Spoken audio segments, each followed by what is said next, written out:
because it concerns about the COA and the Ombudsman. Because that is the proposal of the Ombudsman, while the COA is okay with such provision on item 5 on the special provision. 1 minute suspension, Mr. Speaker. Session is suspended. Bago mag-amendment. Talaga? Tapos mag-manifest na ako dyan. Ano sa na lang? Ha? Mag-okay ka na lang. Usap na lang sila. Ha? Tara. Ito na nga, Paduano at Abante, nabulabog na. Pero bago ang lahat, maaari kayong mag-subscribe para maging updated sa mga issue at bagong mga balita. Nabulabog nga si Paduano at si Abante sa naganap na interpelasyon. Ito'y matapos pag-uusap at sabuatan ng dalawa, rinig na rinig sa pagdinig. Narito ang buong detalye. Mr. Speaker, I move to recognize Representative Joseph Stephen Caraps Paduano of the party list Abang Lingkod for his interpellation. The Honorable Representative Joseph Stephen Caraps Paduano, the representative from Abang Lingkod party list, is recognized for his interpellation. Thank you, Mr. Speaker. Thank you, Majority Leader. Will the good sponsor yield to some clarificatory questions? I will be glad to, Mr. Speaker. Thank you. One of the distinguished minority leader in the past. Thank you. Thank you, Vice Chair Ben Abante. Anyway, before I proceed with my some clarificatory question, let me manifest, Mr. Speaker, that on behalf of the Committee on Public Accounts, as the chair of the committee, let me extend our heartfelt gratitude and for the very supportive agency as the Ombudsman related to my committee for the past several months. And now it's going to be 1 year for the cooperative and very supportive role of Ombudsman with regards to the resolution and cases filed in my committee. And I hope we'll be seeing each other until July of 2025, if ever I will be still the chair of the Committee on Public Accounts. Now, with regards to the statement that was made by the former minority leader and deputy speaker of the House during the 18th Congress on the query of the Honorable Arlene Brosas with regards dun sa pagtanggal ng budget ng confidential fund of the Office of the Ombudsman. Let me manifest, Mr. Speaker, that I strongly object on the proposal of the good sponsor na tanggalin ang budget ng confidential fund ng the Office of the Ombudsman because, Mr. Speaker, for as long as the Office of the Ombudsman comply with all the requirements being required by the Joint Memorandum Circular, there is no such basis para tanggalin ang budget for confidential fund of the Office of the Ombudsman. For the record, Mr. Speaker. Now, let me proceed with my first question.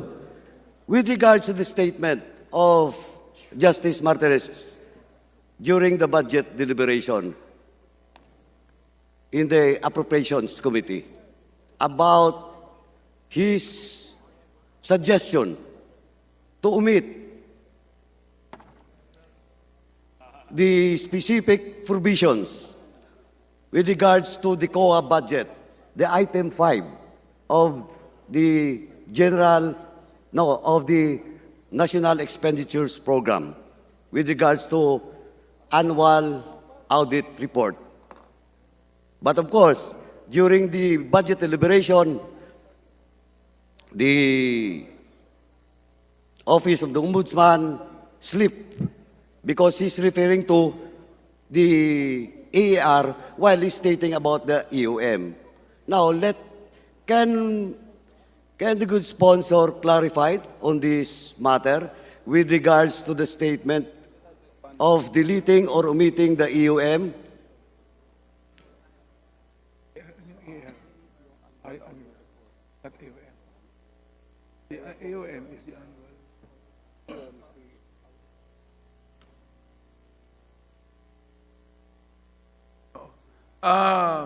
Mr. Speaker, Your Honor,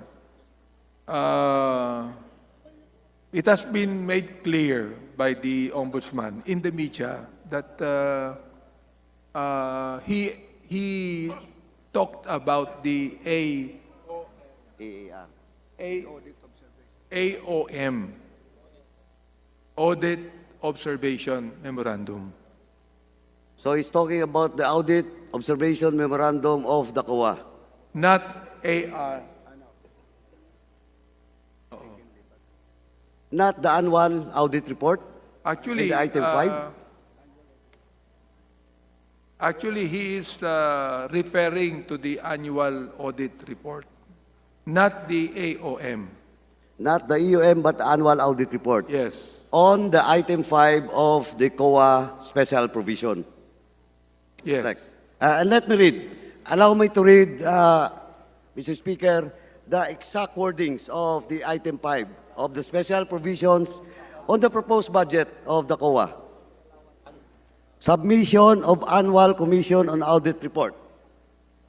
The COA shall submit to the Congress and the President of the Philippines annual reports for each agency and instrumentality of the national government, including GOCCs, LGUs, and non-government entities subject to its audit within 120 days, etc., etc. The last note is the chairperson of COA and the Commission web administrator or her equivalent shall be responsible for ensuring that the said reports are likewise posted on the COA website.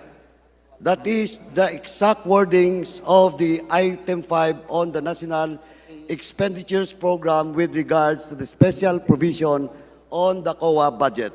Now, if that is so, if the good sponsor is referring not on the EUM, but on the AAR, can you enlighten us? What will be the implications with regards to posting of the EIR in the website of COA?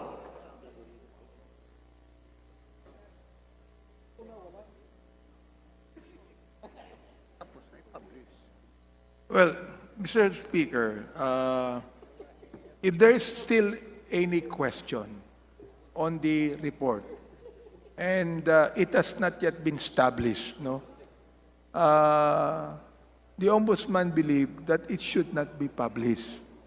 But when it is already completely reported, and there is no question about the report, then it must be published, Mr. Speaker, Your Honor. Mr. Speaker, Mr. Sponsor, ganito na lang. Siguro, I will just leave it to it, the discussion with regards to this. It's better siguro that the COA and the Ombudsman will talk about it, no? And then recommend to this August body so that during the period of amendments, it can be considered. If the good sponsor will agree with my suggestion, because it concerns about the COA and the Ombudsman, because that is the proposal of the Ombudsman, while the COA is okay with such provision on item 5 on the special provision.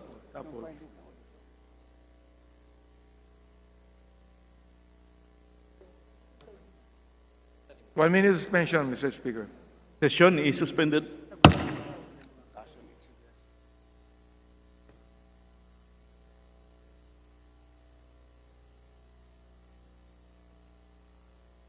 Napag-usapan nila bago mag-amendments.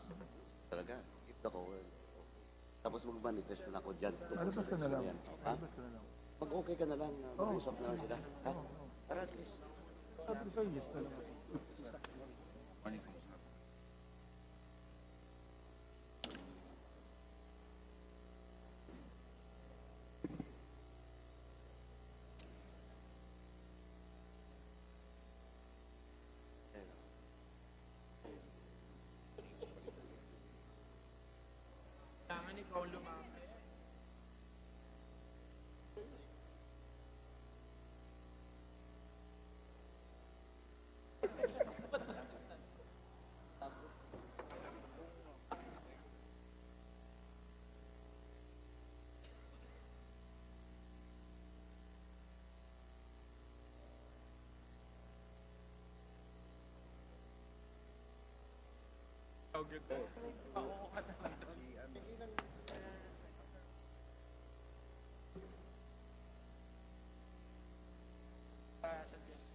Wala, okay na.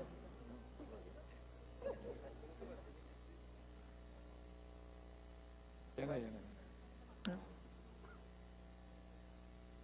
Yeah.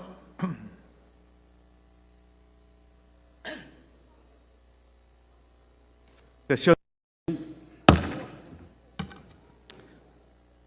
Majority Leader.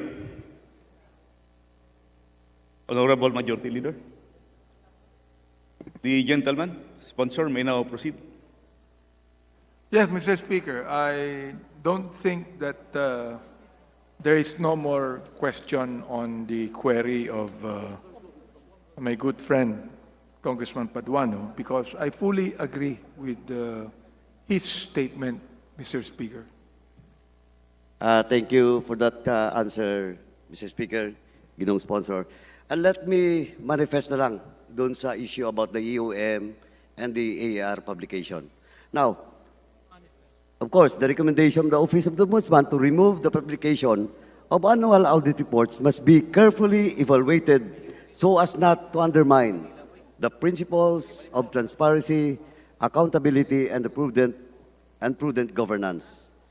As correctly pointed out by the Ombudsman, AARs do not reflect the overall fiscal performance of the agency and therefore inconclusive. That is also the statement of the Ombudsman. But while these reports may put our government officials in a bad light, just like the Juju Binay case, especially during election, and I will look into the data with regards to cases filed during election period and the regular annual period. But anyway, before I proceed to that,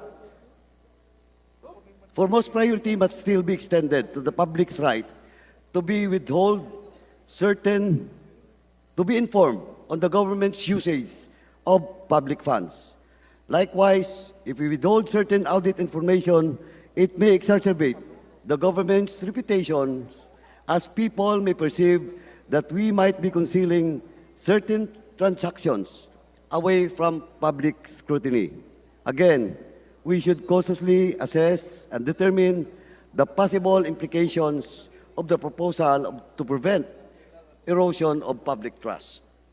Now, let me proceed to the budget of the Office of the Ombudsman. But before I proceed to that issue, we'll will the good sponsor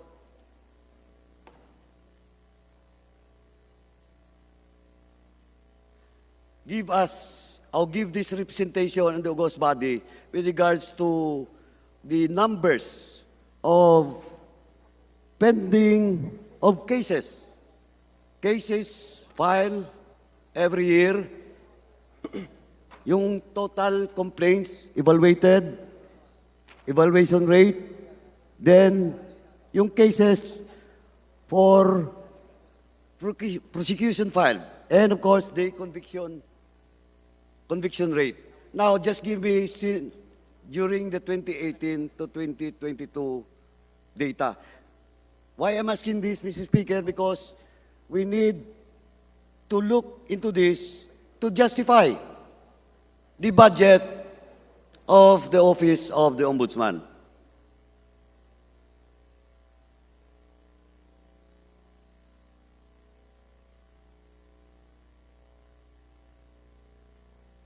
Yeah, Mr. Speaker, I'm holding here the anti-corruption investigation program, which kanina po nabanggit ko na. I think that we should also realize, Mr. Speaker, that we have had 3 years of pandemic. Yeah. No? And I believe that the 3 years of pandemic has affected the investigations of the Ombudsman. But of course, right now, the pandemic has been lifted, and I believe that the Ombudsman will be able to, again, give us a very good indicator on the outcome of the anti-corruption investigation program.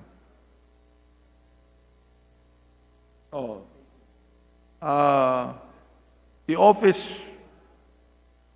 for 2022, yun na lang, Mr. Speaker, the office has a total workload of 3,767 criminal cases, 2,448 of which were carried over from 2021, while the remainder of 1,319 were instituted in the year under review. So given this, 2,497 criminal cases, or 66.29% of the 3,767 workload were disposed of in 2022, leaving a balance of 1,270 as of December 31, 2022. Also, Mr. Speaker, as I add, reading the performance measures of the Ombudsman, the Ombudsman was also able to dispose 33 forfeiture cases out of the 64 workload in 2022 with a disposition rate of 51.56%. Of the said workload, 38 were carried over from the year 2021, while the remaining 26 were instituted in 2022. With respect to adjudication of administrative cases, given a workload of 3,847, 2,510 cases were carried over from the previous year, and 1,337 as newly instituted. The office was able to dispose of 2,702 administrative cases, or 70.24%, leaving a balance of 1,145 administrative cases as of December 31 of 2022. So, Mr. Sponsor, can you give me the exact figure with regards to the total workload as of now? Both the criminal and administrative cases of the Office of the Ombudsman. Kasi dito po, napapansin ko lang na during the period of elections, my data is from 2019 lang po, and then 2022. It always goes up, especially during election period, election year. Now, that's why I mentioned about the Juju Binay case, though there is a memorandum circular at the time of COA not to make any special audit on all candidates. But the time, the Office of the Ombudsman was forced to, the Office of the Ombudsman requested the COA at the time to have a special investigation with regards to the Jojo Binay case. Now, I will not deal on that on detail, Mr. Sponsor, but what I'm saying is, in every election year, lumalaki talaga po yung workload ng Office of the Ombudsman. Kasi dito, 2019, the total workload is 11,681, while in 2022, it's also 11,326.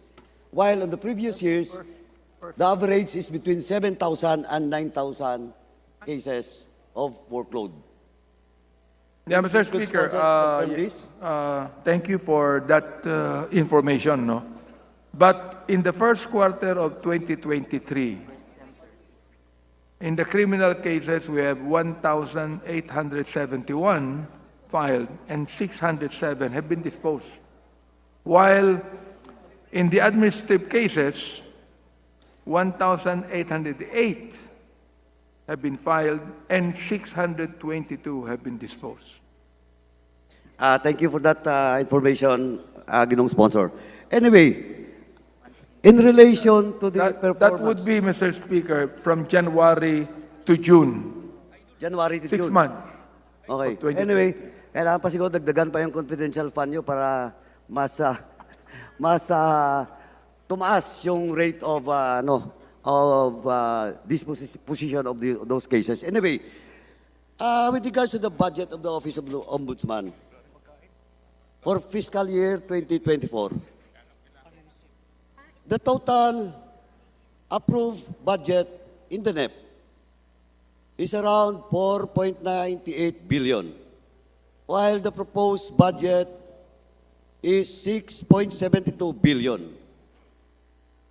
With such variance between the proposed budget and the budget approved by the DBM, ano pong mga projects, activities, and programs ng ahensya na will be affected by this cut of budget? Well, the salient features of the budget, Mr. Speaker, are personnel services requirements for field and unfilled position as of April 28, 2023. I was told also by the Ombudsman that they would be hiring 100 lawyers by the end of December 2023, Mr. Speaker. And that they will open up satellite offices in several areas in the country so that they can be more effective in adjudicating cases. Okay. So, how much is the actual proposed budget for that 100 lawyers and the creation or establishment of satellite offices?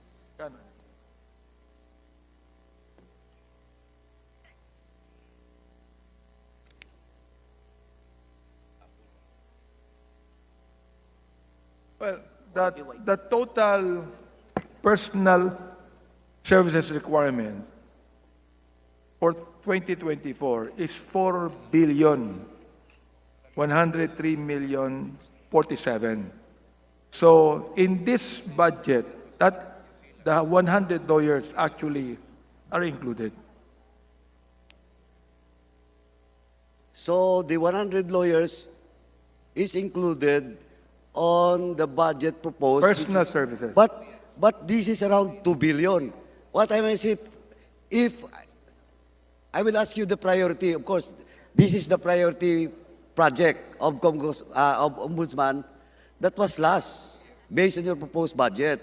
Now, ang question is, ito yung priority nyo, magkano po talaga yung eksaktong or ballpark figure dito sa 100 lawyers and satellite offices? Para matingnan lang po natin. Kasi, Mr. Speaker, it is more of a continuing organization and continuing feeling of the need of the Ombudsman. So therefore, palagay ko, even to me, it would be very hard to put up a ballpark figure, Mr. Speaker. Basta't binanggit po natin dito that the personal services would be for more than 4 billion. Now,